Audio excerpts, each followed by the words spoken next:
Fantastic. Hello and welcome. My name is John Lant, and I'm a TRU board member and also the producing artistic director for Right Act Repertory in Los Angeles and here in New York. Thank you for joining us here on Friday, June 23rd, 2023.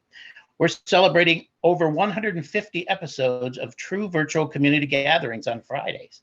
So this episode will be available later in July, and it'll be when our illustrious founders return and Bob Ost comes back to host again, which will be coming up pretty soon in the next couple of weeks.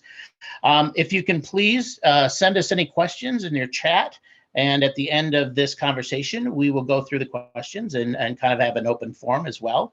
Also, we'd love to have it. Jay is going to put in the chat a donation button. And if you can make a donation, that's great. It'd be fantastic. It keeps us alive and it keeps these kind of programmings going on. We'll also do that at the end. But we definitely want to make sure that we're supporting this great kind of organization. My bio, I've been asked to do many of the showcase boot camps, as well as off-Broadway producer panels and forums. I'm pretty much a unique unicorn in the business. I'm a generational theater artist myself. I have been doing this professionally for over 40 years in both film, television, and theater, which is actually my passion. I love this business.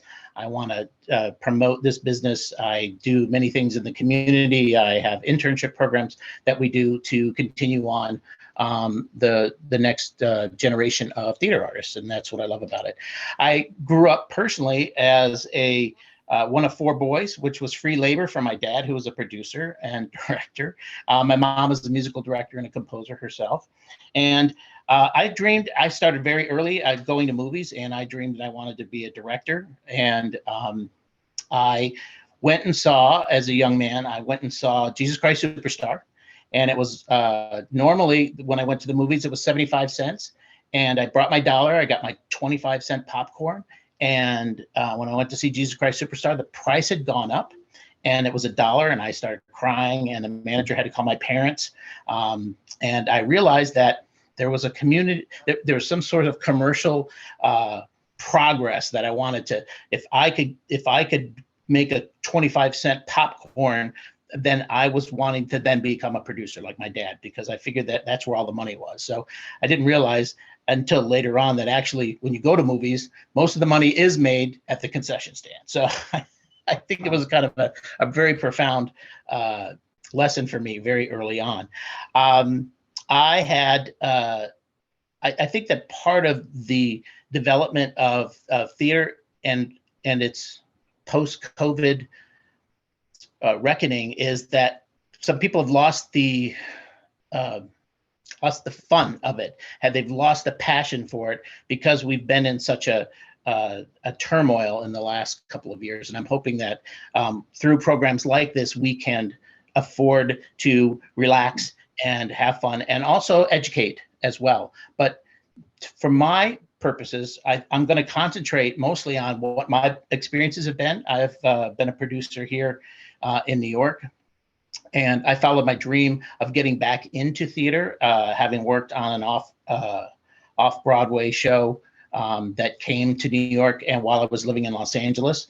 And I decided that I wanted to come back to the city. I'd lived in the city in the 80s and had done a bunch of touring and moved out to LA to work on television and film, but found that I really love my passion coming back. So I found my way back. I took a job at Carnegie Hall as a production manager. I worked starting in season 2006 through COVID, the season of 1920 at Carnegie, and used that money to funnel my passion. It's not everybody's route, but that just happened to be mine. At the time of COVID, I had 3 shows running off Broadway and 2 shows running in Los Angeles. So that kind of shut us down. And that was kind of my drive. That's how I learned to drive off Broadway and what this post-pandemic is going to be. So this is unique for me, and it's not necessarily the same for all off-Broadway producers. I've produced both equity and non-equity. I concentrate mostly on development, especially the development of musicals.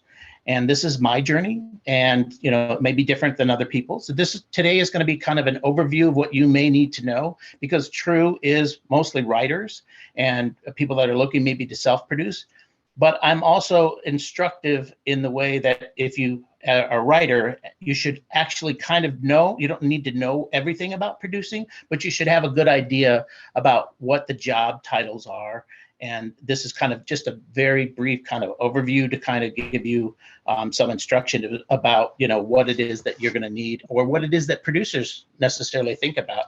There are going to be hundreds of things I'm not going to discuss today. I'm just, like I said, going to go to an overview of this. It may seem out of order, but this is kind of how I process stuff as a producer. And when I work with other producers that I have, associate producers and also co-producers that I have, this is also how they work with me. And that's the kind of relationships that I form with them. And I buy people.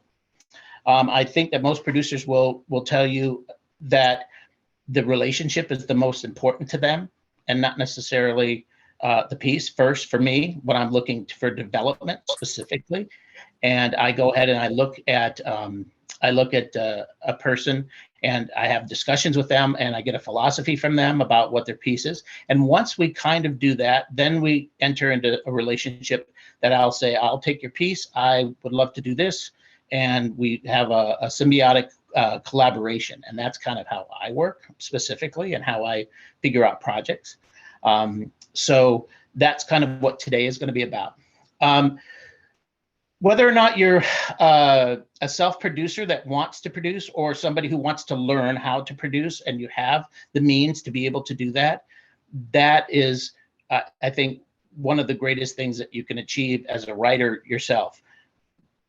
What you have to be careful of when you're doing that is that you don't lose focus of what is best for the piece. And what is best for the piece is what you have to put as your message over the door. You have to serve what the piece is. That's what a producer does. You want to figure out, from my perspective, of what a producer is. And if you say that, what does a producer do, to 25 different producers, you're going to get 25 different answers. And that's where you have to be able to say, this is the model, or this is the philosophy that I want to be able to follow. Not only with my message, but also what it is that the piece brings to it. One of the things that other people have asked me about is, what does a producer do in the overall kind of thing? It's the nuts and bolts. There's no captain. There's only one captain of a ship. There are lots of people that work on the ship. There are lots of other executives that work with the captain to make sure, but there's really one captain. And that is the person that I consider to be the lead producer. The lead producer of the piece is the captain of the ship.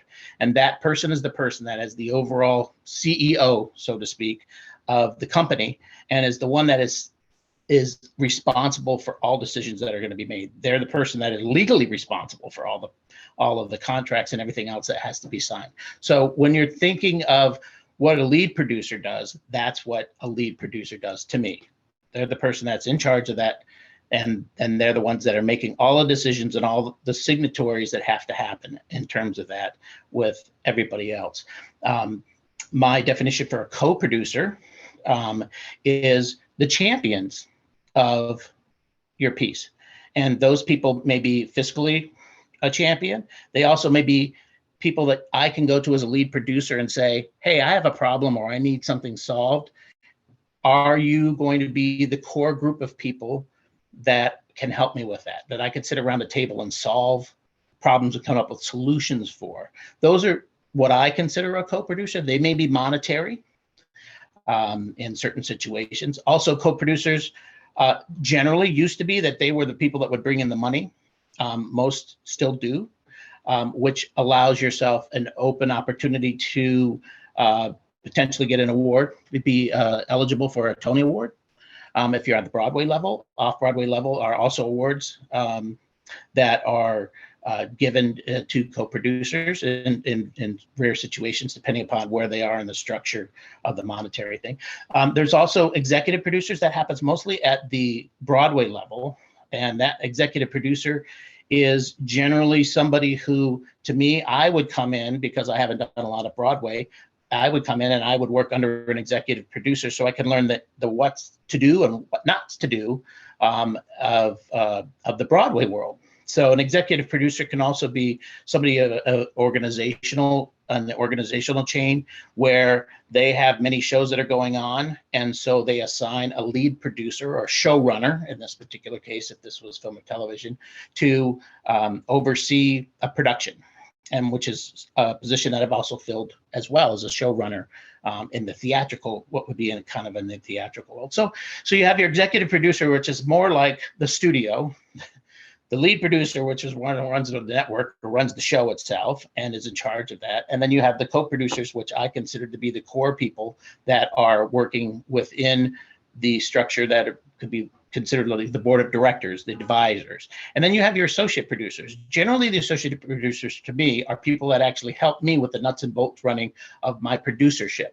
So they are my team. The associate producers kind of work as my team, independently of what I consider co-producers. That kind of structure is kind of an overall piece when people are saying, what are the different kind of producerships that are out there? Why are all the titles out there? There are hundreds of titles. I try to keep my stewardship to a very small group of people I trust, people that can tell me no, and I can tell them no. I can make that decision as more of a democratic dictatorship, so to speak, because I get all of the input, and then I'm able to then make those decisions based upon what would be best for the piece. The next most important person that I'm going to have on my team is my general manager. The general manager's got to be my best friend, because that's the person that's going to take the most pressure off of me. They're going to be the ones that are going to be dealing with the actual nuts and bolts of what's running of the company, with the agreements. They're going to be involved in all aspects of the actual running. Most general managers are, in terms of pricing, the theaters, the contracts, the designers, the crew members. All of those nuts and bolts things are going to be kind of handled by the general manager. So you really have to have a tag team type of approach with the general manager, I feel, in my particular case, where I can go to that person and say, I need this to happen, and it happens, and I don't have to worry about it. Or they bring me some choices, but they are the advisors. They are the ones that know the rates. They're the ones that know the insides and outs of what particular venues are happening. They're the ones that know the price structures and the ad structures. They're the one that deals with the marketing team, the ones that deal with press and publicity. So that general manager for me has got to be my right hand, literally my right hand. So they've got to be able to finish my sentences. They have to be able to pre-think. Like I think 27 steps ahead of everybody else. He's got to be thinking 30 steps because he's got to be 3 steps in front of me. So that's a very, very important role that you definitely have to nurture, and you have to network, and you have to find those relationships. You have to be able to let them tell you no, even if you want to push an issue. They're going to know that's going to be the most cost-effective way to do something, and you have to be able to trust that sometimes. And so you just need to know which battle you're going to win, or which is going to actually win the war, which is based upon your commercial success or critical success of your piece. So the general manager is definitely the person that you want to be hooked onto. The other most important person, that is the most important person at all, is your lawyer. And your lawyer is the person that's going to protect you from you, essentially. They're going to be the person that's going to be in charge of the contracts, the collaboration agreements, and those are going to be complicated right in the beginning. Your lawyer is the one that's going to be putting together all of those things. You got to make sure that your LLC is done. He's going to protect you from yourself. He's going to protect the investors from you. He's going to protect you from the investors. All of the personal assets that somebody could come after you, he's going to make sure that that is set up so that you're protected, and that you don't have personal liability, which they set up an LLC. And once the LLC is set up, when the lawyer is able to structure that for you, that's when you can really start moving forward with your piece. You want to have an accountant that's there, and you want to make sure you have your bank account all set up. So that makes it an easier process for the lawyer, for the LLC to be set up, and that gets the process started. So if you've got a general manager and you have a lawyer that is in your court already, that's going to be great.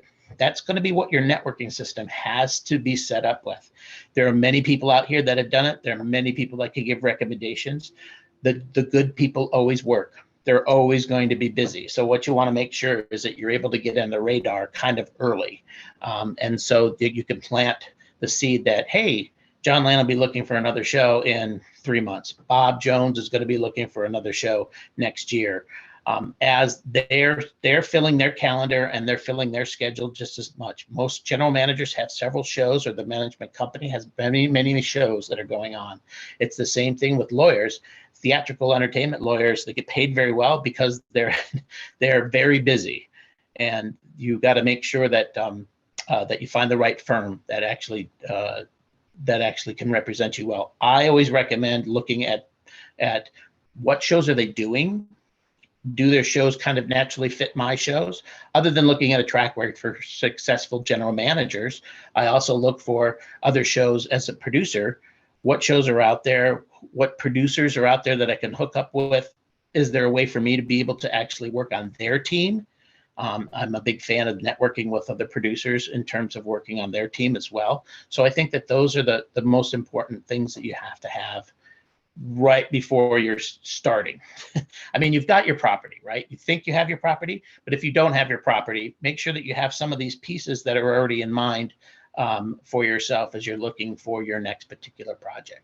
The lawyers are going to do the agreements, they're going to be doing the options. They're going to need to know what's happening and what are the liabilities and length of contracts for production, the development, merch, albums, your options, your subsidiary options based upon the number of performances that you have. That's going to be very important to investors if you're going out to search for money. They want to make sure that that's done. You also want to make sure your terms are set for your areas and licensing, North America. Can you do it outside New York? Things like that. So those are things that are going to be very important for you to have a discussion with your lawyer up front before any of that stuff gets out. You have to have that in mind, in writing, in plans, what that's going to be. Also, there are other contracts that are pretty much set up that way. So if you're a writer and you don't know, there's Dramatists Guild. They've got a standard kind of contract that is very familiar to general managers and producers here in New York. Los Angeles, the ALAP, which is the Alliance of Los Angeles Playwrights, has a very simple, very distinct and bullet point, and also written out contractual agreement points that you will probably find very helpful. So even if you're just thinking about it, I would just get a contract, because you can get the sample contracts, take a look, see if what appeals to you, what doesn't appeal to you. Everything's a negotiation. I've been told by lawyers, everything's a negotiation. There's going to be rates, and that's what your general manager's for, and unions, that you're not going to be able to break their rates. But everything else it's going to be a negotiation. So make sure that you're picking a person that you can trust, that you can have a conversation with, and be very specific about, what it is that you're looking for as a producer. So I found that to be definitely a very positive. I've got a couple of producers and lawyers that I talked to over the years, and also general managers, some that I don't use because they're personal friends of mine, and I don't sometimes mix business with it because I like to have my great relationship. So it's great to hear war stories from other general managers about the problems that they're having, so that I can avoid those as well. My one key note for you is to listen. Don't dismiss stories. Don't dismiss issues when they've come up with other companies, like, oh, that guy was going. Listen to what it is that they're saying, or get to the meat of it. You don't have to have a discussion, but just make sure that you put it in your hat and call it macaroni, so to speak, so that you have an opportunity to be able to take that nugget that you learned 5 or 6 years ago and say, oh my God, that is something that I'm gonna definitely put together that way, because I want to avoid that situation. The general manager will help you with that. The other thing that they have is the general manager is going to be somebody who's going to drive your strategy. Once you come up with your strategy, once you've done your legal work and you've come up with your strategy about how you want to approach something, that's going to be another key element to working with a general manager and also your producing team. I share those visions pretty distinctly right up front and say, this is my strategy. This is what I think. What do you think? Even if you just hear what they have to say, then that's fine. Whether you use it or not, that's up to you. you're the boss. But I tend to make sure that I've thoroughly thought through, if I'm not going to do something, the reason why. Sometimes I have time to explain it. Most of the time I do, and other times I don't. So you're gonna be getting it hit from all kinds of different sides. So just make sure that you're open to that, and that I'm not an angry person, so I don't yell and scream, and that's just kind of who I am. And so I try to approach it with some sort of calm. But that doesn't necessarily mean that you're going to be dealing with people that is the way they work. There's a lot of screamers in this business. I just choose not to work with them. And that's what I hope for you. So talking about that, kind of moving off of the structure, sort of what producers overall do and what kind of general managers do and what you're looking for when you're looking for a lawyer to put together your package.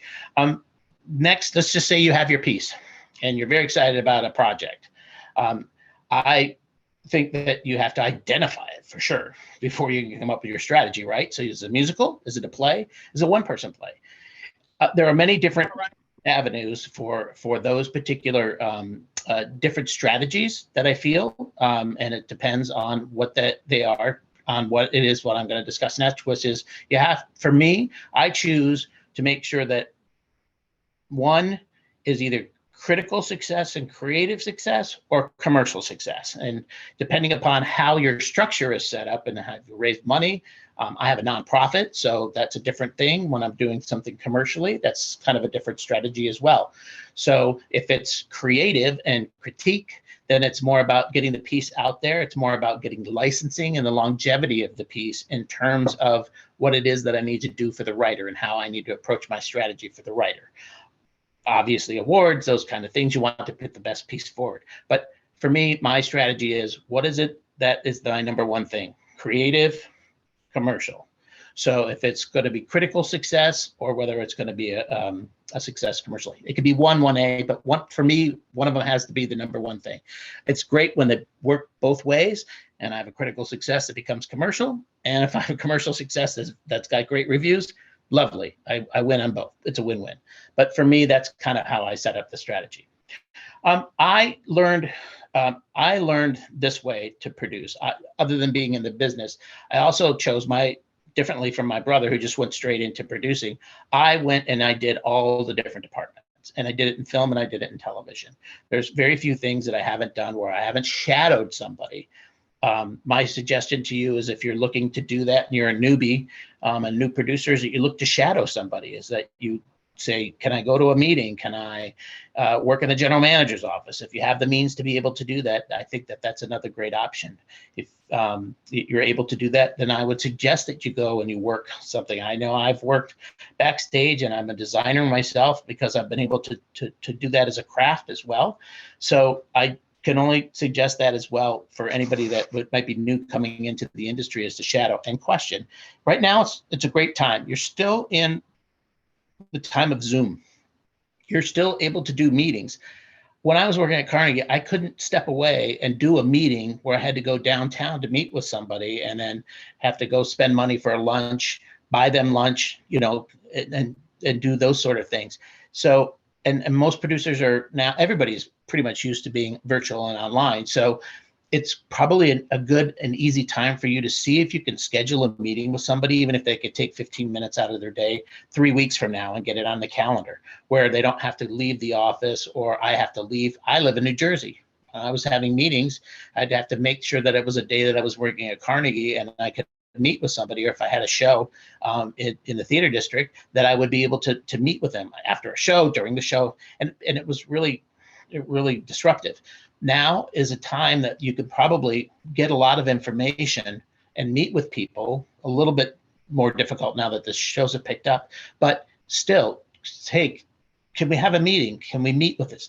I found that a lot of my meetings that I've been starting to do again, I'm able to do in an afternoon, because that's during business hours for producers, Monday through Friday, which we'll get to when you invite somebody. Like, what are the good times to invite somebody to come to an industry reading?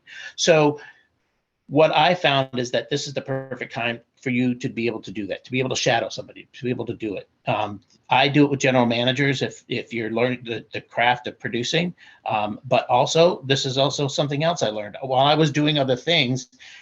I became really aware of what the costs were as a producer, so that if I cut an item on a show, then I was able to say, wow, that was my fault, because it was more difficult for, say, a set to move. We had an example of a set that was on a turntable. It took 4 people to move, because I didn't want to do something that would have made it a lot easier for 2 people. So then I had to pay for 2 extra technicians, because somebody said at a meeting, well, we don't need that electronic part underneath the motor. We can just do it manually. Well, I ended up paying more because on another show, because I had learned, I was like, oh my gosh, I cut those 2 guys. Why don't I just get the motor? In the long run, a show for 3 months is going to pay for the motor. So you learn things that you might not expect when you're not in that producer position in the front of house all the time, just watching your show. You get, oh my God, you know how much batteries cost when you have a musical and you've got to switch batteries at intermission? It's a huge expense. It's not something you look at and you go, oh, well, it's just batteries. We'll cut the batteries. We'll get rechargeable batteries, which don't work very well. So you start learning things because you're in other positions and you've shadowed people. So again, if you're a producer and you don't want to do that, fantastic. Then talk to your crew. Ask them, say, hey, I noticed that there's a $500 a week budget on batteries, because I had a show that had 27 performers in it. And it was a cost I wanted to pay, because I knew that the sound was the most important in the show, but it was a realization that this is going to get expensive. And one of my co-producers was like, we're paying that much for batteries? Let's get them at the 99-cent store. So it was a teaching moment for them, but also it was one of those things where I think that you can also learn those things of what not to do and things that you don't know, and then until you learn them. And that's what I feel is also great about talking to your crew. That's one of my important things to do. So you don't want it to come back, and you don't want it to definitely backfire on you. Again, I was talking about theaters being a cooperative. We've been on Zoom for such a long time, and I've heard people complaining about this lately, especially some producers. We've been on Zoom for such a long time that for me, it's important to continue to knit those relationships. For me personally, I experienced a medical emergency and medical leave, and I've been at home for like the last 4 months. So all I've been doing is I have been trying to nurture those networking things by getting back on LinkedIn and starting to make my connections again on LinkedIn, and starting to finally email people back, because if people know me, I'm a show producer that is not online. I do my groundwork at the theater and on the phone. I'm not really a computer person. I type really slow, and I can get an answer in 30 seconds, and I could talk to somebody in 1 minute and get things done that would take me 15 minutes to write, and then I wouldn't look at my email for 48 hours. So I'm not that type of producer that's an email type producer, sit at my desk in my office. I'm on the ground, I'm with the crew, I'm usually helping the crew, and I'm on the phone. So for me, the connectivity is to continue to nurture those relationships online. So I encourage that, and I encourage that people continue to do that, not only this kind of program, but offline, and say, hey, can I meet with you?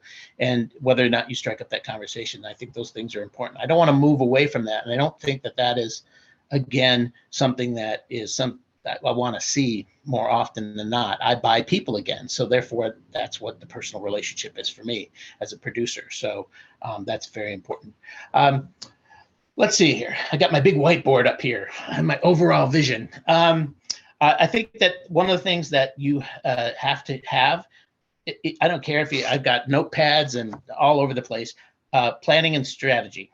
Planning and strategy. I'm an old stage manager. So for me, I was backtracking calendars from, let's see, when the show closed and loadout happened, all the way back. And it would help me as a production manager to set my schedule. And then as a producer, to be able to meet those marks and be able to talk sensibly to my general manager and say, hey, if we can get the theater for an extra week, can I get these extra rehearsals in? Is it most cost effective for me to get into the theater a week early, or should I just stay at the rehearsal hall? So you'll start to see the pattern and when you're working, for me, working backwards, the strategy of working backwards. I know that people say that as kind of a common thing, but I don't think it's common. I don't think that people plan the strategies that they're looking at from a perspective of, I don't know what the theater is. I don't know. You know what you need to do. You know, you have a loadout. You know your performance. You've got performances. You know you have a tech week. Yeah. So there are things that you can do, not knowing what your venues are, or not knowing what the strategic planning has to be when you're looking for those kind of things. So once you've kind of established, well, it's going to take me 6 months. It's going to take me 8 months to open up this show at Actors Temple, St. Luke's, St. Clemens, Theater Row, whatever that happens to be, then you're able to kind of backtrack it. Now, what you have to decide at that point is, and we'll get to this in the marketing part of it, but the idea is, what is the best thing for my play that I'm producing? Is it to actually do the live version, right now? Or one of the other options is you could be taking it out on the road. You could decide that you want to take it on a tour. You could decide that you want to find another little theater that wants to do it. We have an incubator theater in Los Angeles that we use quite often before we bring shows to off-Broadway. For instance, Catherine was one of those shows that we put out in Los Angeles and said, let's see what we can do out here. Let's do dramaturgy. Let's see the piece up. We did 12 performances. We did all kinds of things that prepared the show, got, audiences in, feedback, whatever it was that Patricia Jan needed for themselves to be able to take a look at the overall picture of the show and go, yes, that works, that didn't work, that would be better. It could have been casting, could have been all kinds of different things, could have been the staging, whatever, but did it work overall? What were the pieces and what didn't work, so that you're able to kind of structure? So if your piece is ready, fantastic, I love it. So I think personally that what you would do is that you would say, is my show ready to go? Is my show ready for the critics to kill it? So that's how I look at it. All right, should I put it up and see the New York audience? Should I move it out to Los Angeles first and do it out in Los Angeles before we try to approach people for money for the New York version? So there may be other options for you that you'll be able to do it. Some pieces, when you get on to producership, I'm in development, so the play's not ready.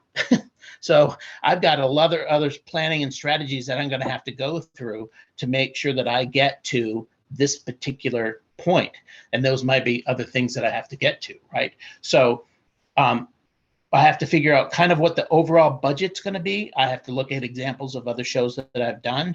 I have to see if that is in the budget, that I can actually put something like that together. So those are all things that I'm thinking about as a producer. Right when I pick a piece, right when I meet with somebody, I'm already thinking of numbers. Any commercial producer is able to go, that show's going to cost me $1 bazillion. That show's going to cost me, less money.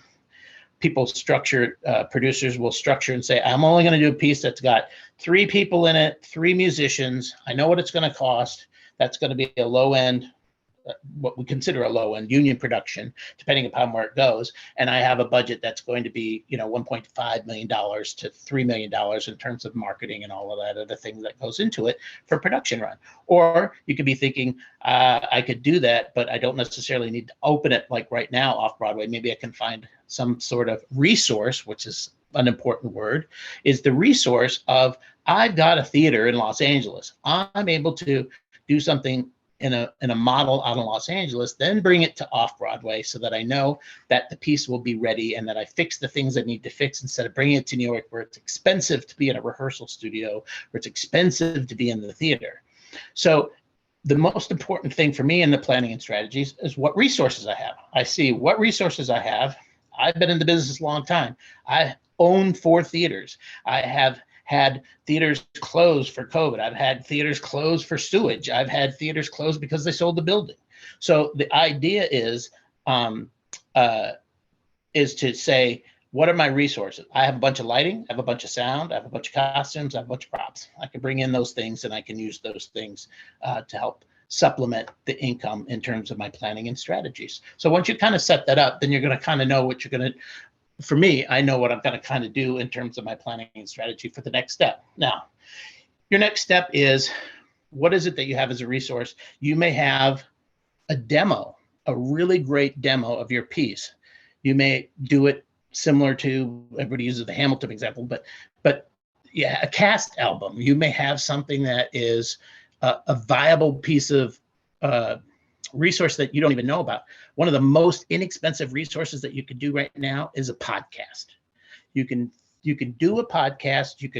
It might be caught by somebody, but you have a place to put it so that if you have producers that may be interested in your project, you can talk about your project. You can have cast members talk about it. You have a cast demo album that showcases the really great musical works, because it's about your first impression. Get a website, it doesn't have to be complicated. Get a slick, wet website that just has that and has the ability for somebody to go for demos. If you've done a reading, or you can cut something very small together, put it on there, but make sure that it's really a sweet looking package, so that if a producer looks at it and you say, John, I invite you to look at my website. Here are the 3 greatest songs I have in the world. That's a resource. And on there's 4 podcasts about the show. I want to learn a little bit more about the process. I thought that the co-writers were really great in the relationship, and one was a songwriter. Maybe one did lyrics and one did the book and one did the music. And you got a little podcast about each one of those 3 people. And suddenly I'm learning more about your project because I'm buying that product. So if you have those kind of resources, that also from a producer standpoint, you can also be promoting your show early on and actually have something that people can go to for your investment pool, for those people that might be interested in being the champions of your piece or moving it forward. Or I know this producer that's in Western Illinois. I've got the artistic director who used to be part of my theater company. I'm going to send him to that particular website, and it's got a podcast, and you can learn a little bit more about the show. So if you have a resource like that, that is definitely something that you can do. Long term, everybody wants to have a Netflix show. Everybody wants to have a TV show. If you want to put a small pitch deck together, that's fine. I suggest that unless it's, you got a marketing team or something like that, only if you're really skilled at that, great. If you find somebody you can pay to do that, and that's a resource because you found somebody who looks really great, fantastic. It could be one of the things that you have. It's not necessarily something that I'm looking for, but I know other producers have said, it'd be really great if I had some sort of mood book that they have. If you're skilled at that, do it. If you're not, don't, because it's about your first impression. You want people to come to see that. But that is another way for you to be able to angle ways to raise money for yourself and for your project is to get something out there. This is the time, this is the society, social media, those kind of things are things that you can do to help with those. The other thing that I know that people have talked about is touring a show. Disney does this on a big long schedule where they're not doing. They were going to bring Hunchback of Notre Dame to Broadway, but they decided it was better to do it on tour, and they made $1 bazillion on tour, just taking it out and not bringing it to Broadway. I'm not saying that that's the right thing to do, but it may be an option. I know some people that are involved with TRU. Victoria Lang is a good example of a booking agent as well, and a producer who does that and has a skill set that might be an option. I'm an APAP member, so you may become an APAP member yourself as a producer to be able to show your trades and wares. If you've got 1 show, 2 show, 3 shows that you want to help promote, whether you're a producer or you're the creator of that particular piece, you get a table, you get a nice poster, you try to sell it. Again, get a booking agent to try to help you with what the materials are that you need to do, and then put it on tour. Go to 5 or 6 different other places. There are producers that have a little tour package, what we call a tour package, that used to be for Polestar, which was like a 16-city little tour package. I worked with a company called Daedalus Productions in the 80s that had their 32-city tour package with John Adams and Bob Durkin out the Gatehouse, and they put a show together, and I was a stage manager for them, and I'd go out and I did a couple of tours with them, and it was like, the same 32 cities that they hit. That might be an option for you to explore, to be able to bring your piece. You garner enough interest to get those out there. You have to decide, is it better to have the marketing that would say, this is a show from New York, it's an off-Broadway show from New York, let's take it out on the road, or is it, this show was so hot on the road and it got great reviews that we want to bring it to off-Broadway. So again, when you're planning and you're strategizing the pros and cons of each one of those, consider, my suggestion is, if you have a show, looking at a tour. Touring has its own things and nuts and bolts that you got to worry about. You got to worry about not only the cost for that. Again, a good GM can do that, but those costs that are, you're thinking, oh, I really didn't know that much about that, except for room and board, what it's going to take for me to do the touring package for not only the truck, but the buses. The buses are super expensive now these days. But they're finding that it's less money to do a show on the road than it is to do it on Broadway. So some of those shows are doing the Broadway run and then getting their reviews, and then they're going out on tour because they can actually save money by going on tour.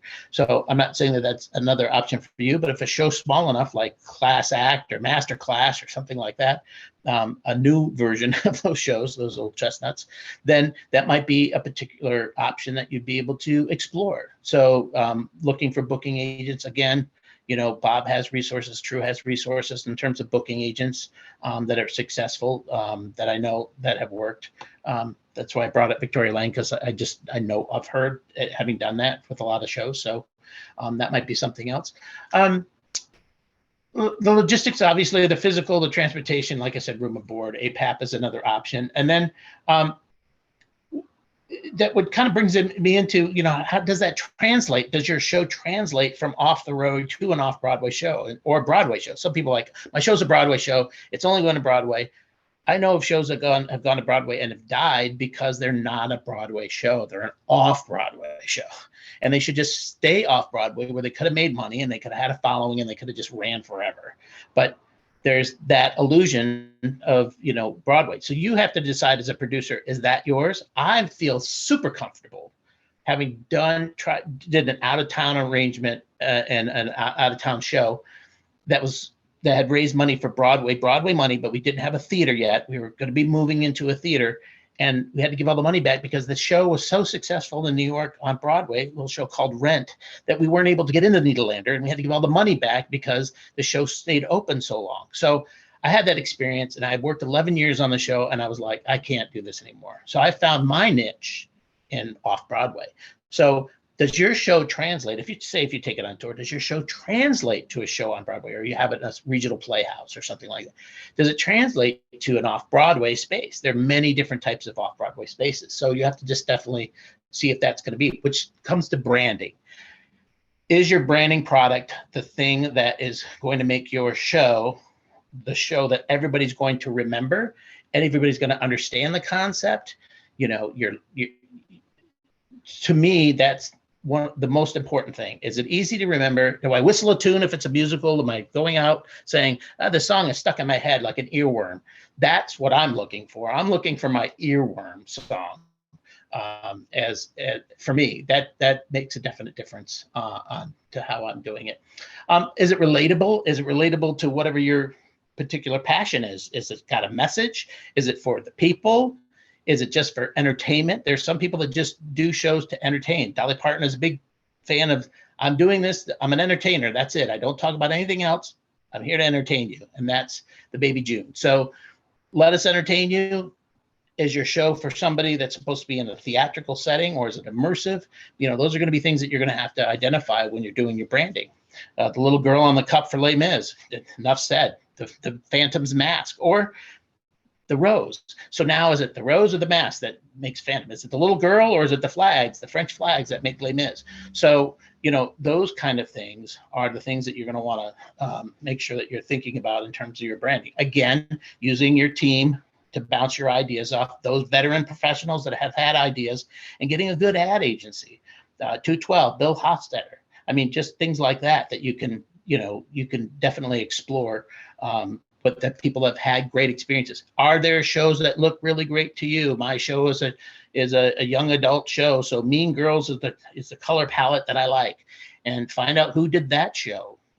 Again, do your research as a producer when you're putting your thing together. So that's what I do all the time. So I strongly suggest that in terms of that when you're doing your branding, and then know what you're going to do for, say you don't know, you've got your show. It's an off-Broadway thing. Touring's not an option. There are other options. So now what do you do if you're developing a show? Do I do a reading? Do I do the 29-hour reading? Do I do a lab? Do I do workshops 1 through 4 in terms of the tiers? Again, what is your structure? That's going to be helpful when you have your general manager and you have the lawyer who's telling you, what it is that you probably can get away with in terms of costs and financial obligations, bonds for equity that are going to cost you $50,000 to $100,000. That it's going to go right out and you're not going to see it until after the show closes, maybe in 6 months. So those are kind of decisions that you're going to have to be able to make when you're developing the show as well. So union, non-union. It's New York. Is your show a bunch of young people? Well, there's all the kids that are coming out of college. There's all the people that are moving to New York. Or are you dealing with a show that's similar to a Neil Simon particular piece, which is brand new, and all of those character actors are older? You're not going to find a lot of character actors that are older that are not equity. So then you have to make a decision on whether or not how that you're going to be able to prompt that. If it's a brand new show, if it's a musical, something like that, I try to have it, for me personally, I try to not have a tendency to try to work within the industry reading, which is a 29-hour reading. You can't call it a backers audition. You'll get in trouble. Talk to your lawyer. Make sure you're not asking for money in the wrong particular places. That's what your lawyer's for. He's going to tell you what you can and can't do in terms of your reading. If it's just non-union and you're trying to get it up, who is it for? What is it for? Is it an industry reading? Do you want to have people there, or you're just going to have your friends there to hear, and your family there? I don't want to go to a piece where I'm the only producer sitting in a room full of everybody who's clapping all the time or laughing at all the jokes. That's just not. I want to know that Jane is there. I want to know that Kilmead's there. I want to know that Sharon's there, and others, and Margaret and Blair. It doesn't matter. I just want to know that I'm in a room that I have other people that I can talk to about it at an executive level. Generals talk to generals, lieutenants talk to lieutenants, privates talk to privates, and I want to be able to have a conversation that allows me to say, "Hey, Kate, what did you think about that?" Or, "Hey, Tamara, what did you think about that?" So that I can have a grown-up discussion about what we can do or what we see as the potential of a particular piece. So that's what's important to me. So I have a tendency to say, stick away from, some of those traps that were relevant in a past time, because I think we're past that now. Again, I'm if you're going to invite me, great. You have a relationship with me. It's sometimes a cold call is not the way, because I'm already busy and I've got many things I'm going to do. So, and also nurture those relationships. It's 2 weeks from now. Hey, great. But, you want to nurture a relationship of 6 months so that that when you call John to come to your thing, that we have a relationship. We've talked several times. I like you, you like me. We're having a discussion, and I'm gonna do everything possible I potentially can to come see your piece. I was in a situation where I was almost to the theater, and because of my medical situation, I had to turn around and go back, and I was devastated because I had waited weeks to get out of the house to do this, and so I wanted to go to. I wanted to see. I was happily walking on my cane, oh my god, and then had to turn around because my leg was the size, of a side of beef. So for me, that's a nurtured relationship. And I knew that I was going to a place where there were going to be people that were friends, but also professionals that were going to be there that I could have a discussion with about the piece itself, confidentially or in front of people. I wouldn't have minded, but it left me a sense of a level. And that's what you want to achieve when you're doing these readings, to me. So if you're going to invite and do an industry reading, then make sure that industry people are there. Industry people are best in the afternoon, because at night they want to go home, or they're going to their show. I'm a busy artistic director and producer. I'm at my show. That's a good time. Mondays are great. Readings are great on Mondays, Tuesday and Thursday afternoons. That's when I try to make sure that, for me, that's what I'm trying to promote, because I know people can come to those kind of readings and then get on they go home. They take the Long Island Railroad to go to Metro North, and then they get home and they're fine. I do a little cheese and wine, and then, we have a discussion, and they're able to cut out. So think about those things as a producer about how you want to do that. Develop your referrals, develop all those, get those people on your radar. You want to have people on your radar for your shows. As a producer, I want to have other producers that I'm on the radar. right? So I mentioned the shows. This is what's great about the TRU community. We get to talk about things that are the shows that we're doing. When we get into classes, when we do speed dates, I'm on a lot of speed dates, and we're talking about the 22 shows that we've just seen. We're also talking about the potential, not only those shows, but what worked, what didn't work. But we're also talking about our stuff too. Like, hey, come see my show. Hey, I'm doing this. People like us want to go and support other people as well. So when you're doing that, and as new producers, as when you're doing that, even on the off-Broadway level, you want butts in the seats. You want people on your radar, because you don't know, people may ask you to say, I'd like you to produce the next show. I want you to work with this person. Can I shadow you? So those are going to be important things for me, that I think are also good. Let's see here. We were talking about getting on the radar. Some people will use the 54 and below, which is really great. Again, think about what you're asking me as a producer to do. Am I going to go spend a ticket and then buy 2 drinks that are going to cost me $50 plus the travel time to get there? So be cognizant of what you're asking your producers to do, or what you as a producer are asking others to do. So be careful. Those are important things as well, to think about, and I think about as a producer too. So instead of doing a concert version, some people are super duper, successful that way. And recently, another TRU member had just done a thing at 54 Below and has now got a producer, and that's going.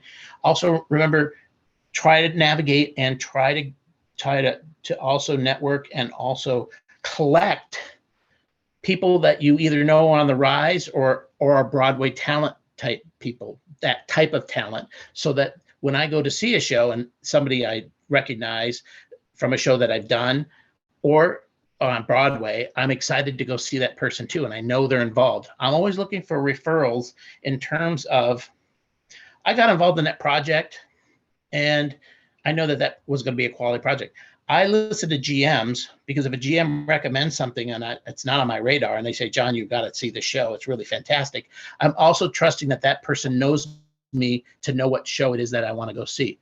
So if Jane were to say, or Kate were to say, or Tamara said, John, you have to go see this show, I'm going to go see that show because I trust them to know that is a show I should see and potentially could get involved with.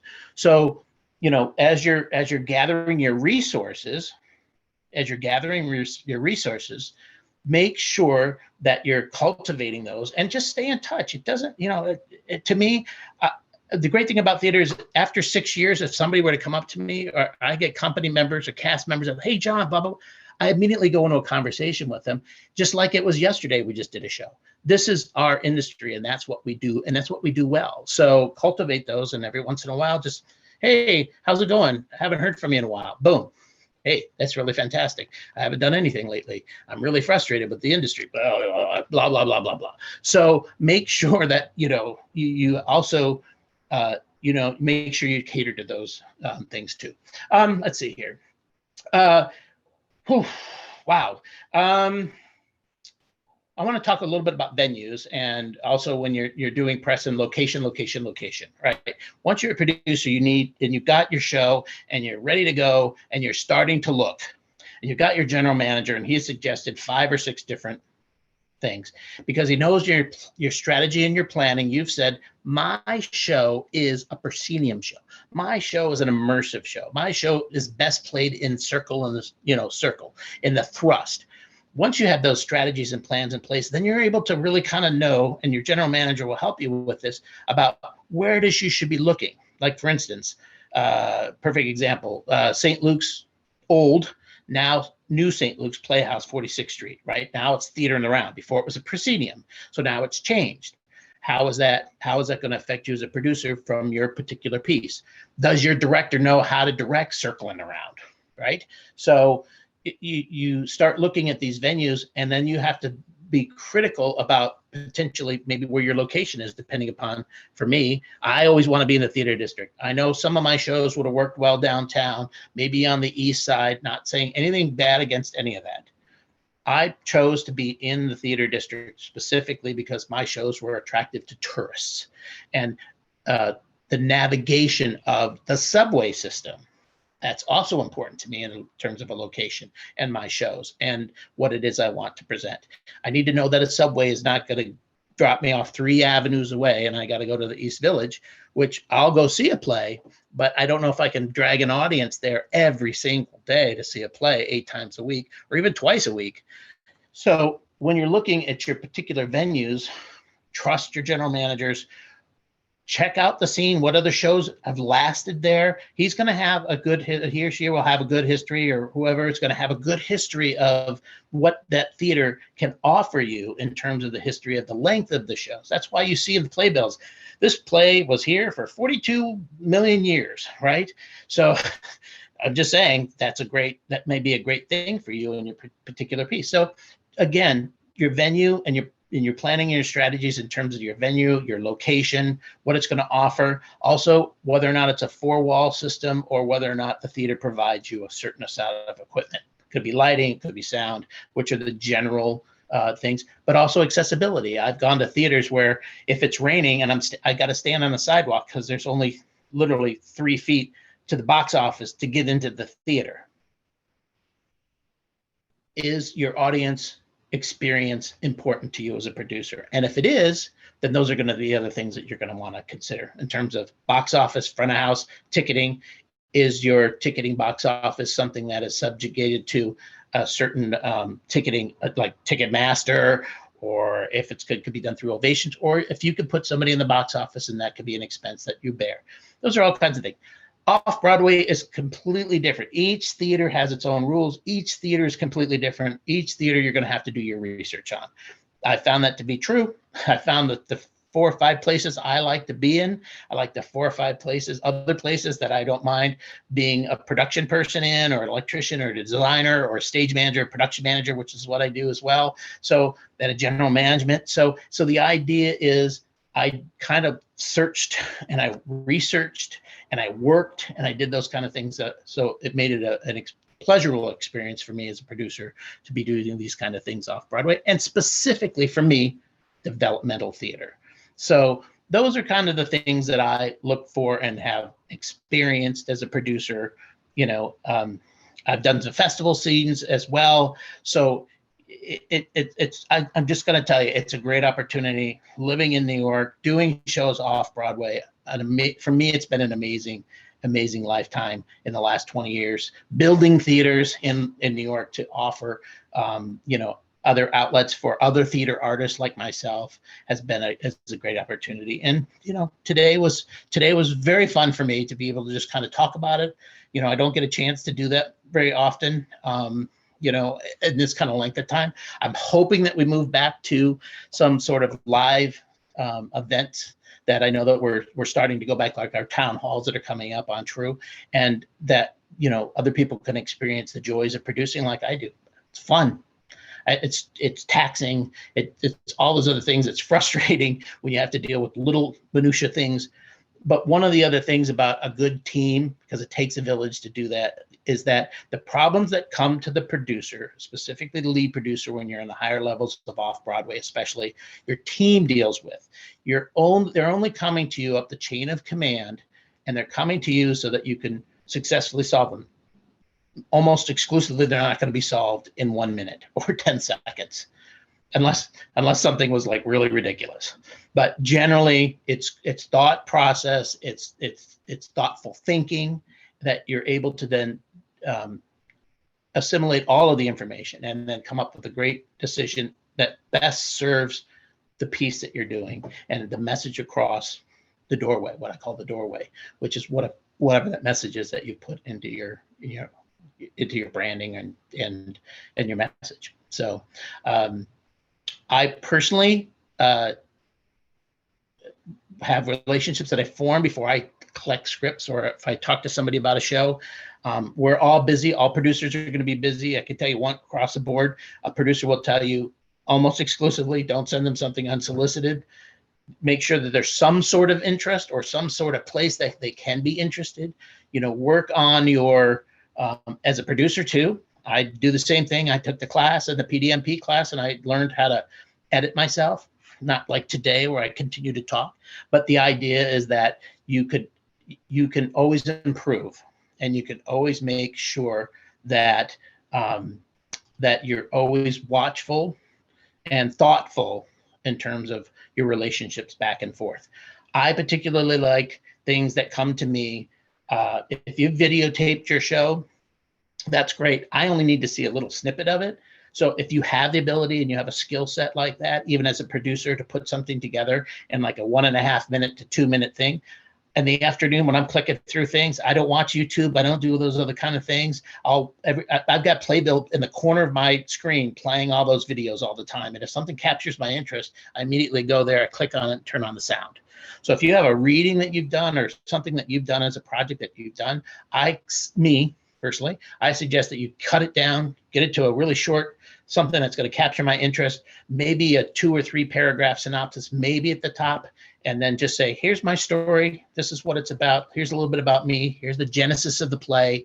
And, and that captures my interest as a reader. Then that's a little video, boom, I go there. Oh, that was really interesting. I'm going to watch that. I go to their website. Bam, fantastic. There's 3 songs, 2 done by Broadway singers. Fantastic. Oh, they're only looking for $14 million.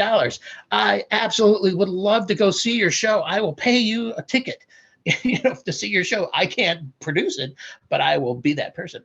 I am a non-financial producer who produces by taking your $1 and making it $3. And most lead producers are going to be those people.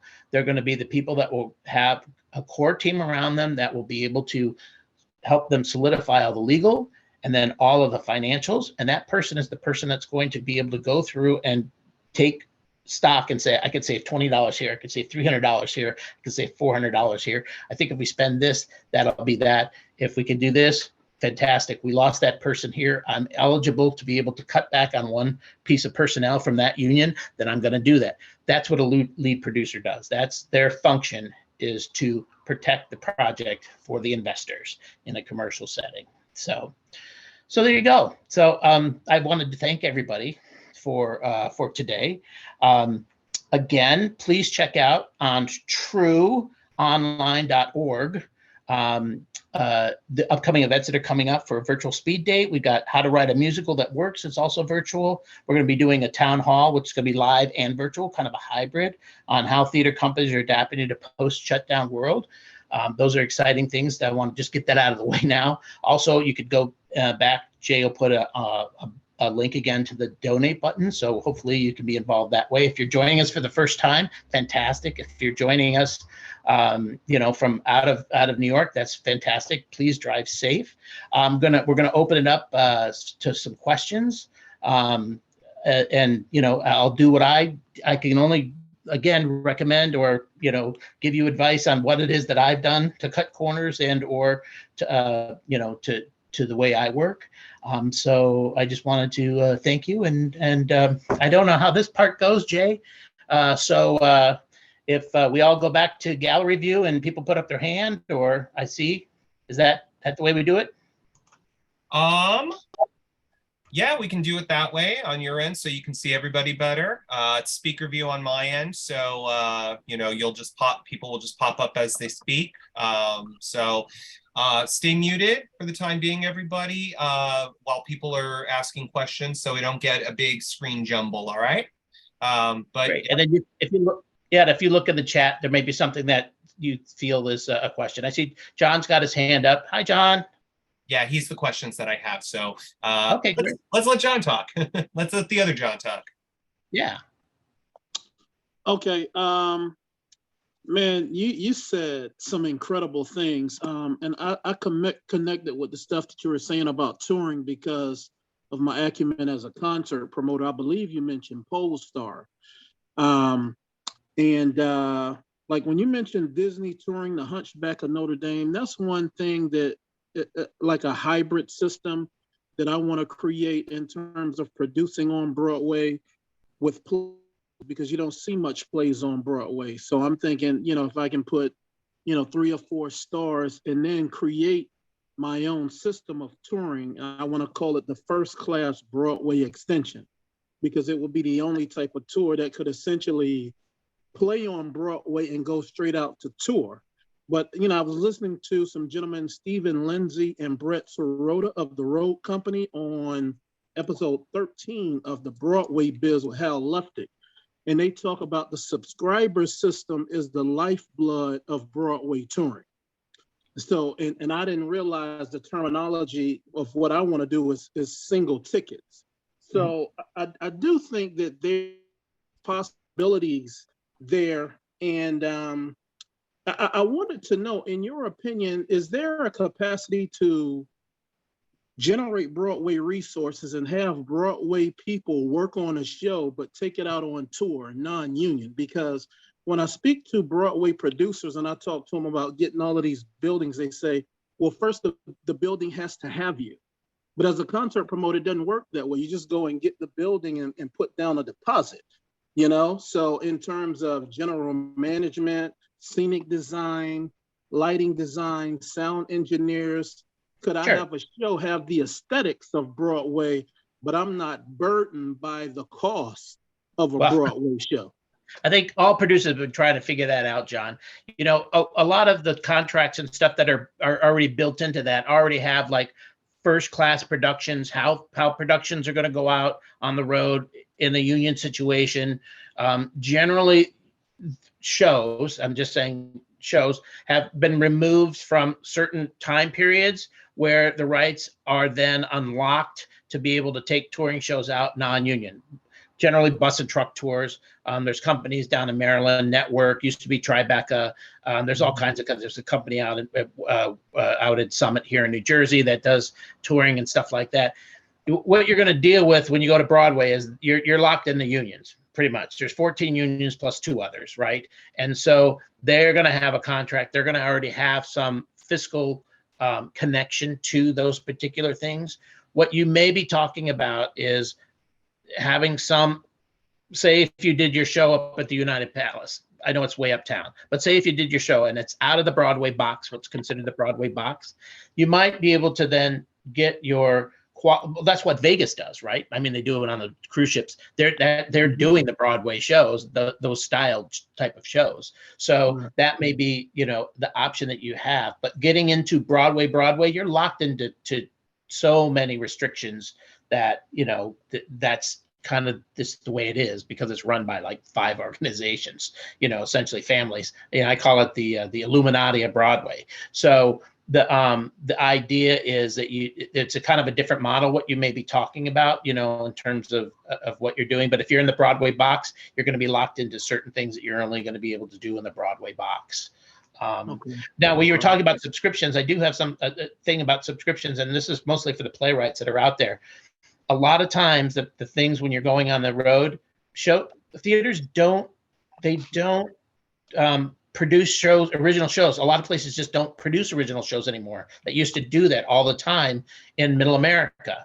They don't do it. They're all subscription based because they can't afford it. So what happens is they're able to sell 50% of their subscription, which pays for their budget for their building and all the things that come associated with it. They don't take the chance to go out there. That's why I have a show called Pearl that I worked on with the original creators that were on and Tony winners on Dreamgirls, CB Murray. And we're moving towards the historically Black colleges as a touring circuit because the show is about Pearl Bailey. And that way we're able to kind of generate our resources on a touring situation before bringing it back to New York. So, you know, I wish you a lot of luck on that, but it's been broken a long time.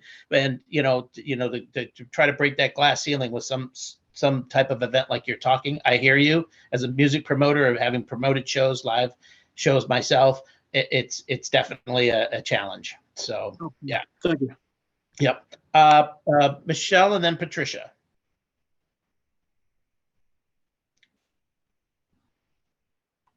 Michelle.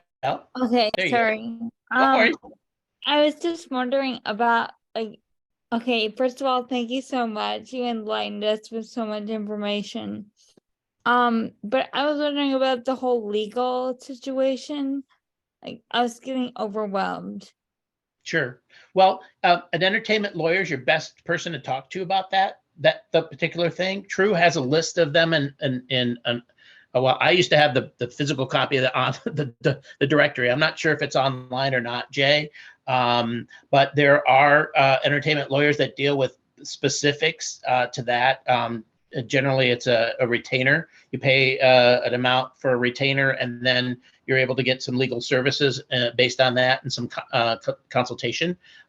In regards to that, I don't speak about any of the legal because I'm not a lawyer and I don't want to get in trouble. But I'm just saying, get a lawyer. There's a couple off-Broadway Alliance, the OBA. Off-Broadway Alliance has a list of them. I believe they're also on the league. Off-Broadway League has. But also I know TRU has a bunch, and they have really fantastic. As a matter of fact, I use from TRU, I use legal representation from the TRU directory, and I found one of the lawyers through TRU, and I'm really happy with that. I've got 4 different lawyers that I've used, and I still use all 4 of them because I'm locked into 7 years of taxes. But the idea is they're all very good, and almost all of them come through TRU or are associated with TRU in some way. Okay. So, do you recommend seeing a lawyer before, like, you know, I'm gonna have a developmental production in Alaska, and like, do you recommend seeing a lawyer knowing, like, my parents just think they're gonna give me some money and that's gonna be good?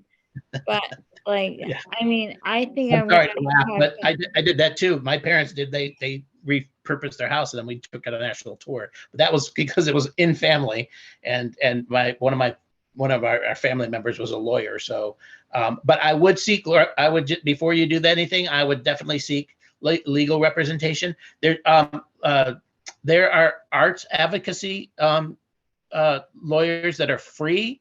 I would check into that. Up in Alaska, I'm not sure, but out in Los Angeles, it was Los Angeles legal lawyers for the arts, and they were an organization that actually gave free consultations.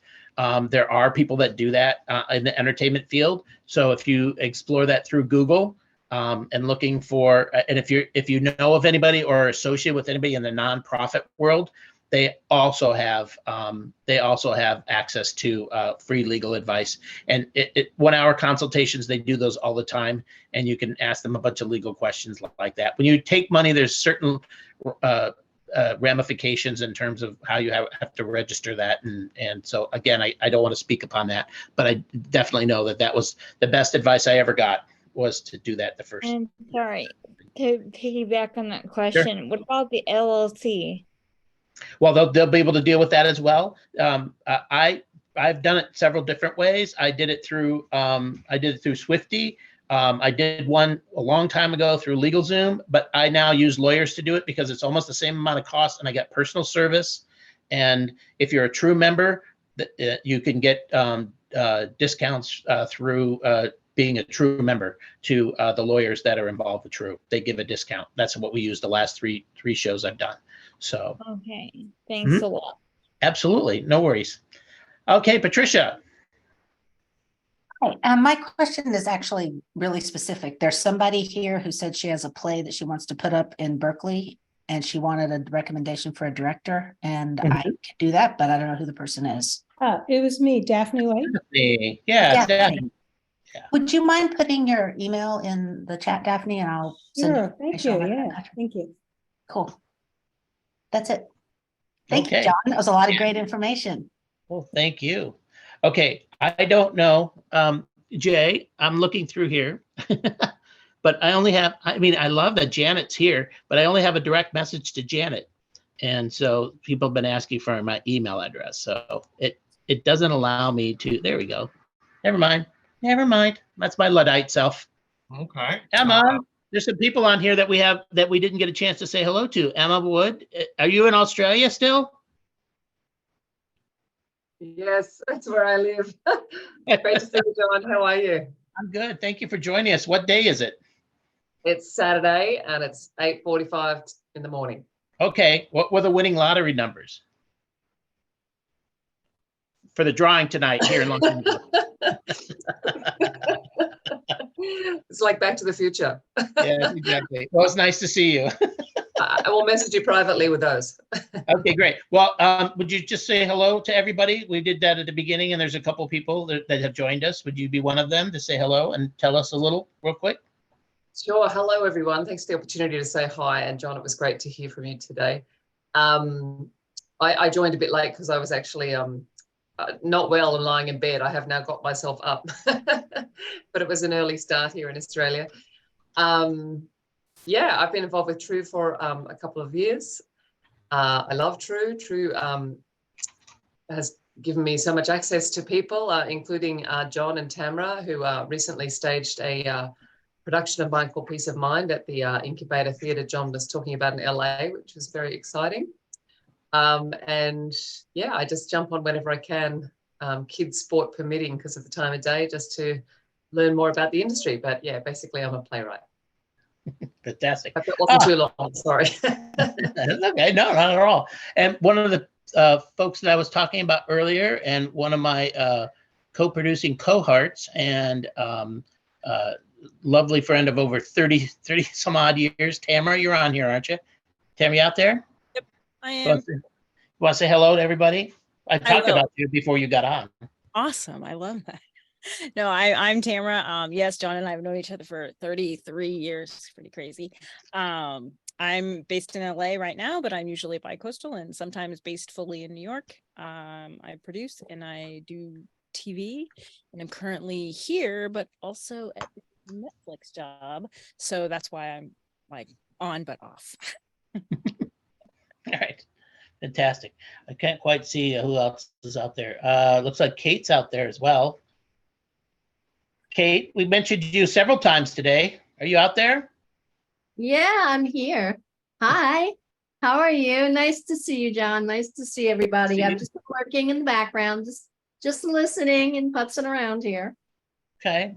Well, yeah, a lot of good information. So I'm really glad that you bring all this experience because you're really a valuable resource. So thank you. Well, thanks. Thank you. Who else do we have out there? I'm going through the list. Tony, are you out there?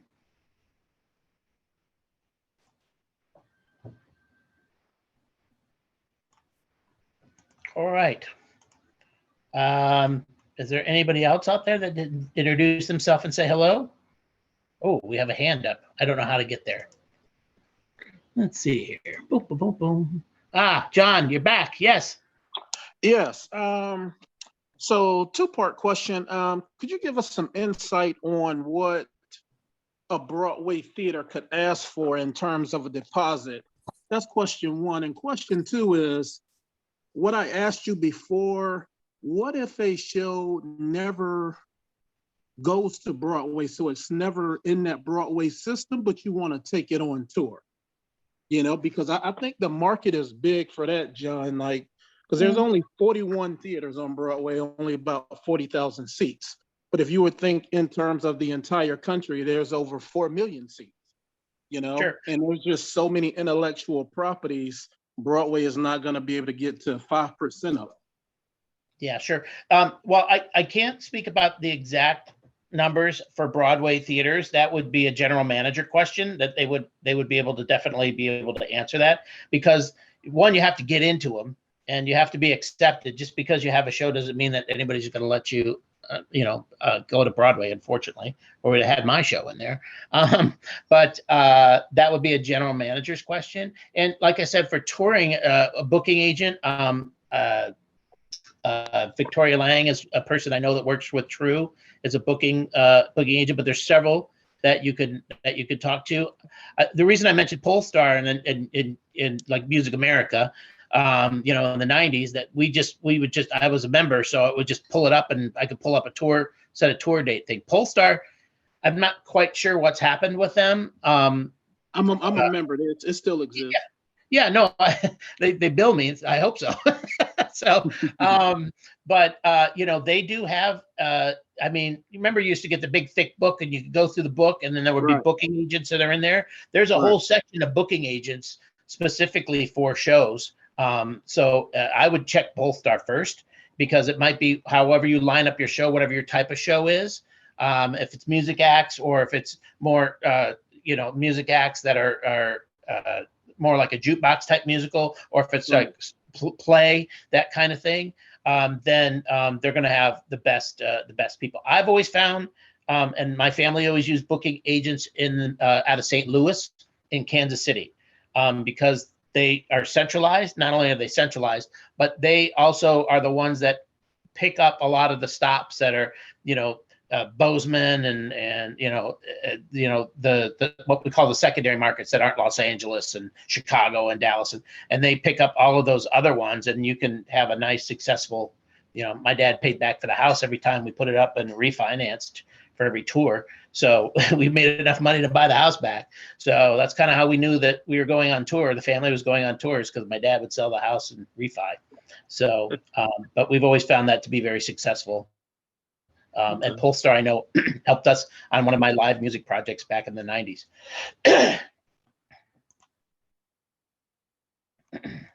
The chat is there's so many people in chat. Oh my gosh. So if you guys have a question, go ahead and raise your hand on the screen because I'm in a little Chromebook. And if there's, wow, no questions. Okay.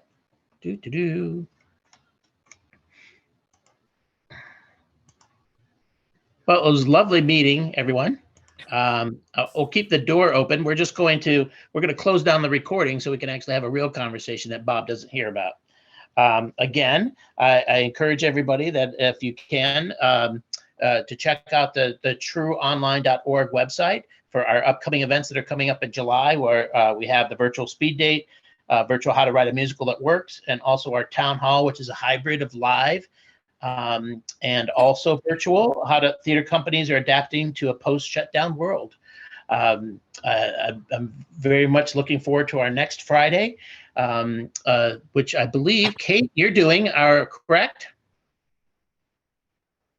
Yeah, you just caught me as I was just about to leave. Yeah, I'm getting excited about it. It's about, so much of the changes have happened post-COVID. It's like the wild, wild west. So many things are different.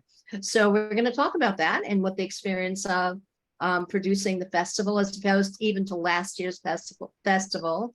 And yeah, a lot of cool stuff. So maybe some of you can come next week and hear some more. Absolutely.